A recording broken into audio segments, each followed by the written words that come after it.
Hello friends, आज हम chapter number 1 living world करने जा रहे हैं। ये लेक्चर नंबर 1 है इस चैप्टर का।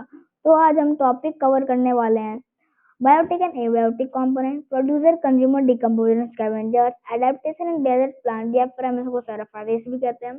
Adaptation in desert animal and acclimatization के बारे में पढ़ेंगे। अब कोई भी चैप्टर या फिर कोई भी टॉपिक को शुरू करने से पहले हमको उसका इम्पोर्टेंस पता होना चाहिए, मतलब कि इस चैप्टर या इस टॉपिक का हमारे डेली लाइफ में क्या यूज है। क्लाइमेट चेंज, इस चैप्टर को पढ़ने के बाद बच्चों को ये अंडरस्टैंड होने में समझ में आएगा कि कैसे कैसे इकोसिस्टम डिसरप्ट हो रहा है पॉल्यूशन की वजह से, डिफॉरेस्टेशन एंड ग्लोबल वार्मिंग की वजह से। नेक्स्ट है डिजास्टर प्रिपेयर्डनेस। इस चैप्टर को पढ़ने के बाद हमको ये पता चलेगा कि हमको इकोसिस्टम नॉलेज होगा और हम एक्सप्लेन कर पाएंगे कुछ इवेंट्स को, जैसे अर्थक्वेक, साइक्लोन, फ्लड, लैंडस्लाइड की इम्पैक्ट्स को हम एक्सप्लेन कर पाएंगे इस चैप्टर को पढ़ने के बाद। नेक्स्ट है वाइल्ड लाइफ कंजर्वेशन। ये हमको बायोडाइवर्सिटी के वैल्यू के बारे में बताता है और ये बताता है कि छोटी से छोटी एक्शन ह्यूमन की कैसे एनिमल्स की लाइफ को इफेक्ट कर रही है। For example, you have went in forest और फॉरेस्ट में गए, अब फॉरेस्ट में गए वहाँ पे कोका कोला के आपके पास एक वो छोटी सी बॉटल आपने पी के उसको वहीं पे फॉरेस्ट में फेंक दी। आपको नहीं पता है वो कितना हानिकारक होगा एक जानवर के लिए, लेकिन इस चैप्टर को पढ़ने के बाद पता चल जाएगा कि क्यों इतना हानिकारक है और क्यों ऐसे वर्क हमको काम नहीं करने चाहिए। एग्रीकल्चर फार्मिंग, इसका मतलब ये कि फार्मर अगर फूड चेन के बारे में समझ जाए, क्या होता है फूड चेन, वैसे हम इसके बारे में आगे पढ़ेंगे, लेकिन होता क्या, अगर फार्मर समझ जाए तो उनके पेस्ट, उनके क्रॉप और अच्छी तरीके से इम्प्रूव हो जाएंगे। अब इस चैप्टर को शुरू करने से पहले मैं आपके सामने एक स्टोरी लेके आऊँ जिसका नाम है a secret life of green valley. यहाँ पे आपको क्या दिख रहा है, एक फॉरेस्ट दिख रहा है, ग्रीन वैली दिख रही है जिसमें non living and living components है, जैसे लिविंग में आपको पेड़ पौधे, एनिमल्स, ह्यूमन दिख रहे हैं, और नॉन लिविंग में वाटर, रॉक, सन रेज दिख रहे हैं। ऐसा क्यों? क्योंकि यहाँ पे लिविंग कंपोनेंट्स और नॉन लिविंग कंपोनेंट्स दोनों हैं, तभी ये जगह ग्रीनरी से भरी हुई है। अगर ये जहाँ पे लिविंग कंपोनेंट्स से बस नॉन लिविंग कंपोनेंट्स नहीं होते तो ग्रीनरी नहीं होती। ओनली और नॉन लिविंग कंपोनेंट्स है, लिविंग कंपोनेंट्स अगर नहीं होते तो यहाँ पे तब भी ग्रीनरी नहीं होती। स्पार्की द स्क्विरल, यहाँ पे स्क्विरल का नाम है स्पार्की। अब स्पार्की अपने आप को बताएगा कि वो कैसे हेल्प करता है इकोसिस्टम को बैलेंस रखने में। अब जैसे कि आपको पता है कि स्क्विरल्स है वो एक नट खाते, नट का नाम क्या है, उस नट का नाम है एकरॉन, उस नट का नाम है एकरॉन। अब ये नट खाते हैं, नट खाने के साथ साथ एक और काम करते हैं, जैसे कि अब इस पिक्चर में दिख रहा है, राइट साइड पिक्चर में, ये नट जमीन के अंदर गाड़ भी देता है, ये नट जमीन के अंदर गाड़ देता है। फिर नट गाड़ने के बाद इस पे सॉइल से मिनरल्स मिलती है, सन से सनरेज मिलता है और वाटर मिलती है, जिससे ये उगता है, एक नया पेड़ बनता है।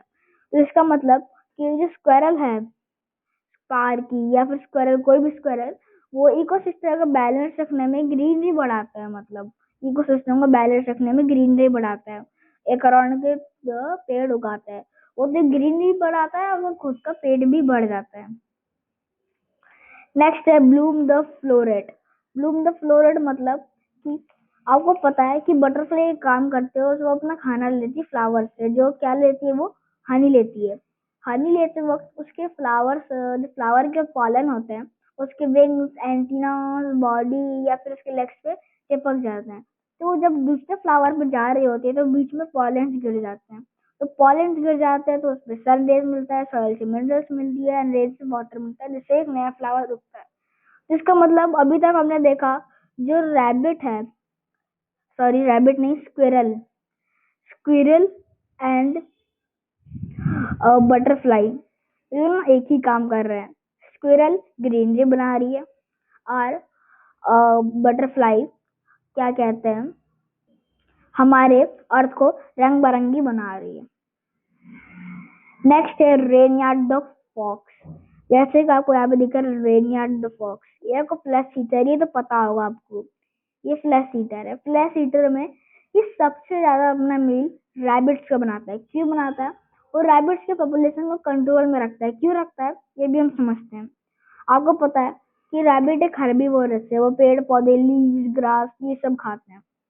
तो ये सब खाते हैं, तो अगर ये ज्यादा खाएंगे तो हरियाली कम पड़ जाएगी, हरियाली कम पड़ेगी तो फिर ग्रीनरी नहीं रहेगी। तो वही रैबिट के पॉपुलेशन को कंट्रोल में रखता है हमारा फॉक्स।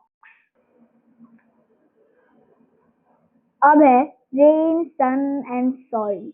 अब जब तक अभी तक अपने स्टोरी में देखा only living components, only living organisms को इकोसिस्टम को बैलेंस रखने में, मतलब आपने अभी तक बस इतना देखा कि लिविंग ऑर्गेनिजम्स कैसे इकोसिस्टम को बैलेंस रखते हैं। अब हम देखते हैं नॉन लिविंग कंपोनेंट्स कैसे इकोसिस्टम को बैलेंस रखते हैं। सबसे पहली बात यहाँ पे रेन की गई है। रेन तो पता है कैसे करता है। अगर जैसे पॉलेंस गिरे बटरफ्लाई के विंग से या फिलेट से, और स्क्वायरल ने एकरॉन डाला जमीन के अंदर, तो उस पर पानी पड़ेगा, रेन पड़ेगा, जिससे वो उगेगा। फिर यहाँ पे सन की बात की गई है, उसको सनरेज मिलेगा तो वो फोटोसिंथेसिस कर पाएगा। फोटोसिंथेसिस कर पाएगा तो वो अपना खाना बना पाएगा। खाना बना पाएगा तो वो खाएगा, फिर वो ग्रो होगा। और उसको सॉइल सॉइल की बात की यहाँ पे, तो सॉइल से उसको मिनरल्स मिलेंगे, मतलब सॉइल से उसको एनर्जी मिलेगा, एनर्जी फ्लो होगा। इस स्टोरी का हमने अभी सिंपली यही मीनिंग देखा। In a green valley everyone from the tiniest and the tallest tree had a job to do. एक ग्रीन वैली में या फिर एक ग्रीन फॉरेस्ट में छोटे से छोटे एंट से लेके बड़े से बड़े ट्री तक एक जॉब होती है जो वो करते हैं। They depended on each other. This natural balance what we call an ecosystem. वो सब एक दूसरे पे डिपेंड होते हैं, हम इसी नेचुरल बैलेंस को इकोसिस्टम कहते हैं। अब इकोसिस्टम का मीनिंग है community of both living and non living components of a particular region that interact each other in order to coexist. मतलब कि ये एक ऐसी कम्युनिटी जिसमें living and non living components दोनों हो स्पेसिफिक रीजन में, और वो एक दूसरे से इंटरेक्ट हो रहे हैं एग्जिस्ट या फिर सरवाइव करने के लिए। Question, what is the best definition of ecosystem? A, group of animals living in a forest. B, a community of living organisms interacting with each other and their non-living environment. C, a system of non-living things only. D, a group of same species living together. यहाँ पे इसका answer B होगा, क्योंकि एक ऐसी community जिसमें living organism है जो अपने नॉन लिविंग एनवायरनमेंट से क्या हो रही है, इंटरेक्ट हो रही है। लिविंग ऑर्गेनिज्म जो अपने नॉन लिविंग एनवायरनमेंट से इंटरेक्ट हो रही है। Next question, what is the following key feature of an ecosystem? A, no energy flow. नहीं, ये नहीं होगा, क्योंकि अभी हमने पढ़ा क्योंकि सॉइल एनर्जी फ्लो करता है। नहीं, ये नहीं आंसर होगा। B, only animals are involve. नहीं, ओनली एनिमल्स इन्वॉल्व नहीं होंगे, क्योंकि एक इकोसिस्टम में नॉन लिविंग थिंग्स भी होते हैं। नहीं, ये भी नहीं होगा। D, independent components. ये भी नहीं होगा, क्योंकि हमने पढ़ा डिपेंडेंट कंपोनेंट्स। नहीं, ये भी नहीं। C, interaction between living and non living component. हाँ, ये आंसर होगा हमारा। नेक्स्ट क्वेश्चन है, aquarium is considered an ecosystem because. एक इकोसिस्टम को एक एक्वेरियम को इकोसिस्टम क्यों बताया जाता है? क्योंकि इसमें living and non living components दोनों है, इसलिए। वो बस फिश कंटेन करता है, इसलिए। वो ओनली वाटर कंटेन करता है, इसलिए। वो मैन मेड है, इसलिए। ए आंसर होगा इसका। वो उसमें living and non living components दोनों है, उसमें वाटर है, रॉक है, और लिविंग थिंग्स में, लिविंग कंपोनेंट्स में उसमें आप ग्रास देख सकते हैं, आप फिशेस देख सकते हैं। अब हम पढ़ने जा रहे हैं components of ecosystem. Components of ecosystem मतलब पार्ट्स ऑफ इकोसिस्टम। बाद में हम पढ़ेंगे टाइप्स ऑफ इकोसिस्टम, अभी हम कंपोनेंट्स ऑफ इकोसिस्टम पढ़ रहे हैं। बायोटिक एंड एबायोटिक, ये दो पार्ट्स हैं इकोसिस्टम के। बायो का मतलब लाइफ होता है और ए का मतलब साइंस में विद आउट होता है। तो यहाँ पे ए बायो का मतलब विदाउट लाइफ हो जाएगा, क्योंकि ए की जगह विदाउट और बायो की जगह लाइफ। बायोटिक का meaning living components of the ecosystem. Abiotic का meaning non living components of the ecosystem. Example में बायोटिक का ट्रीज, ह्यूमन, फॉक्स, और एबायोटिक में water, air, rock, cloud, sun. What is a biotic and abiotic component? यहाँ पे जैसे example दिया हुआ है, बायोटिक का मतलब 2-3 शब्द में आंसर लिविंग थिंग्स हो जाएगा बायोटिक का, एबायोटिक का मीनिंग नॉन लिविंग थिंग्स हो जाएगा। Example plants, animal, bacteria, fungus, protist, and non living abiotic में soil, air, mineral, light, water. Next question है, what are the two main components of the ecosystem? Abiotic and physical. नहीं, ये नहीं होगा। Next living and dead. नहीं, ये नहीं होगा, क्योंकि हम लिविंग बोल सकते हैं बायोटिक की जगह, लेकिन डेड नहीं बोल सकते। फॉर एग्जाम्पल एबायोटिक का एग्जाम्पल हम ले लेते हैं रॉक। रॉक ले लेते हैं हम, ये तो रॉक के अंदर पहले से जान नहीं है, ऐसा तो नहीं है उसके अंदर एक समय जान था एक समय में, बट अब नहीं है, तो हम ऐसा नहीं बोलेंगे डेड, क्योंकि हम डेड रॉक तो नहीं बोल सकते। तो लिविंग एंड डेड भी नहीं होगा। सी प्रोड्यूसर कंज्यूमर, ये हम आगे के क्लासेस में पढ़ेंगे। बायोटिक एंड एबायोटिक, ये होगा आंसर, हमने अभी पढ़ा बायोटिक एंड एबायोटिक। अब हम टाइप्स ऑफ इकोसिस्टम के बारे में पढ़ेंगे। वहाँ पे हमने नेट क्या कहते हैं पार्ट ऑफ इकोसिस्टम पढ़ा था, हम यहाँ पे टाइप्स ऑफ इकोसिस्टम पढ़ेंगे। एग्जाम्पल है नेचुरल इकोसिस्टम का, फॉरेस्ट, माउंटेन, रिवर। इसका meaning they can exist without human assistance, कि बिना ह्यूमन असिस्टेंस, बिना ह्यूमन हेल्प के भी जिंदा रह सकता है, सर्वाइव कर सकता है। और यहाँ पे टाइप्स नेक्स्ट है आर्टिफिशियल या फिर मैन मेड इकोसिस्टम। यहाँ पे आर्टिफिशियल एंड मैन मेड समझ आ रहा है, ये मैन के द्वारा बनाया गया, ह्यूमन द्वारा बनाया गया। एग्जाम्पल इसका एक्वेरियम, जू, ग्रासलैंड। ये they can not survive without human assistance, इनको ह्यूमन की हेल्प चाहिए तभी सर्वाइव कर पाएंगे, वरना नहीं कर पाएंगे। Sun the ultimate source of energy. यहाँ पे सन को the ultimate source of energy क्यों कहा गया? क्योंकि सन से हमको एनर्जी मिलती है, डायरेक्ट मिले इनडायरेक्ट, हमको एनर्जी मिलती है। हमको प्लांट्स के थ्रू सन से एनर्जी मिलती है, वीड्स के थ्रू सन से एनर्जी मिलती है। अब कैसे मिलती है मैं बताता हूँ। अब जैसे एक प्लांट है, वो फोटोसिंथेसिस कैसे करता है? सन के रेज की मदद से वो फोटोसिंथेसिस करता है। जो फोटोसिंथेसिस करता है तो उसके अंदर एनर्जी बनता है, वो ग्रो होता है, एनर्जी बनता है। तो हम जैसे ह्यूमन प्लांट्स खाते हैं, तो उन्होंने जो फोटोसिंथेसिस किया था, उनके अंदर जो एनर्जी आई थी सन के द्वारा, वो हमारे अंदर चली जाती है। तब हम ये कह सकते हैं कि हमको सन से एनर्जी मिल रही है, लेकिन हमको डायरेक्ट नहीं मिल रही, हमको इनडायरेक्ट मिल रही है, किसी के द्वारा मिल रही है। नेक्स्ट है प्रोड्यूसर। ऐसे organism which can prepare their own food are called और प्रोड्यूसर। ऐसे ऑर्गेनिज्म जो खुद से खाना बना सकते हैं उनको हम प्रोड्यूसर कहते हैं। सबसे बेस्ट एग्जांपल है प्लांट। प्लांट खुद से खाना बना लेता है, खुद के अंदर खुद से खाना बना लेते हैं, इसलिए हम उसको प्रोड्यूसर बोलते हैं। नेक्स्ट है कंज्यूमर। कंज्यूमर का मतलब ऐसा ऑर्गेनिज्म जो फोटोसिंथेसिस नहीं करते हैं। इसके 4 टाइप होते हैं, primary consumer, secondary consumer, tertiary consumer and apex predator. Primary consumer का मतलब ऐसे ऑर्गेनिज्म जो अपना मील, अपना खाना प्रोड्यूसर को बनाते हैं। मतलब कि जैसे एग्जांपल के लिए हम ले रहे हैं, प्रोड्यूसर में हमने ग्रास ले लिया, अब उस ग्रास को खाने वाला प्राइमरी कंज्यूमर होगा। अब प्राइमरी कंज्यूमर में हम ले लेते हैं रैबिट। अब सेकेंडरी कंज्यूमर क्या होता है? Organism that only feed on primary consumer. ऐसे ऑर्गेनिज्म ओनली जो प्राइमरी कंज्यूमर को अपना खाना बनाते हैं। तब हम सेकेंडरी कंज्यूमर की जगह पे ले लेते हैं। तब यहाँ पे हमने प्रोड्यूसर की जगह पे लिया था ग्रास। अब प्राइमरी कंज्यूमर की जगह पे हमने लिया था रैबिट। अब हमने सेकेंडरी कंज्यूमर की जगह पे लिया हमने अब स्नेक ले लेते हैं हम सेकेंडरी कंज्यूमर की जगह पे।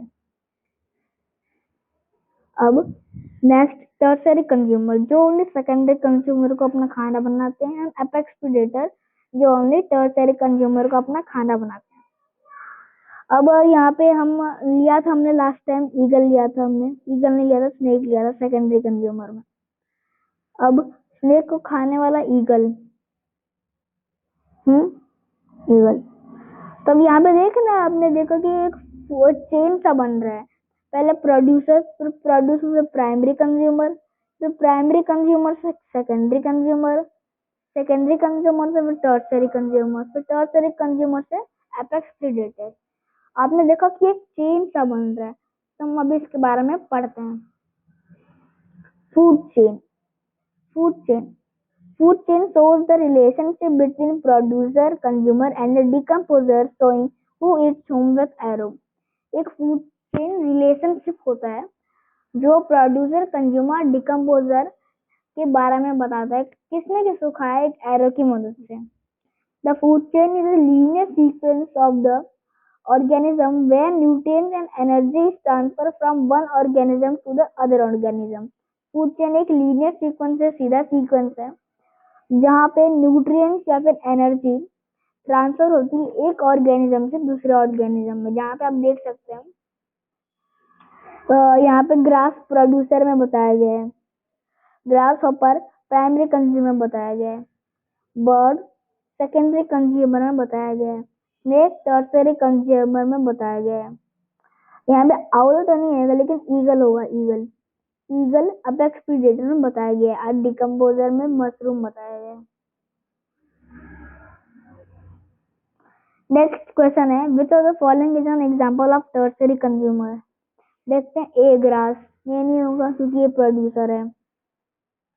रैबिट नहीं होगा क्योंकि ये क्या कहते हैं, प्राइमरी कंज्यूमर है।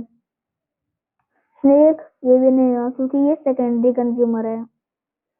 नेक्स्ट ईगल, ये होगा हमारा आंसर क्योंकि ये टर्सरी कंज्यूमर है, ये ओनली सेकेंडरी कंज्यूमर को फीड बनाता है। एंड यहाँ पर टर्सरी कंज्यूमर हमको बताया हुआ है, टर्सरी कंज्यूमर कौन सा है, स्नेक यहाँ पे सेकेंडरी कंज्यूमर है, और ईगल स्नेक को अपना मील बनाता है खाने के लिए। तो यहाँ पे आंसर हमारा हो जाएगा डी, ईगल।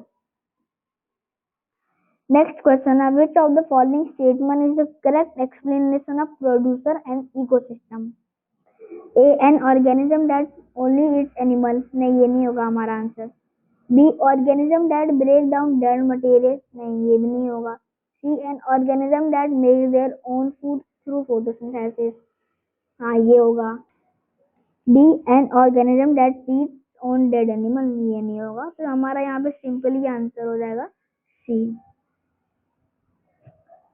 नेक्स्ट क्वेश्चन है, what would most likely happen if all the herbivorous system in an ecosystem disappeared? The population of carnivores would increase, नहीं ये नहीं होगा।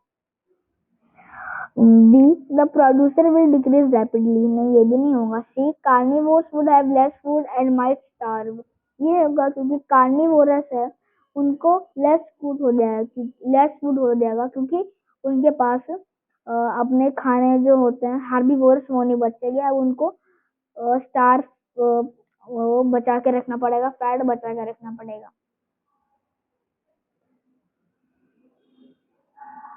अब हम पढ़ते हैं स्कैवेंजर्स के बारे में पढ़ेंगे हम।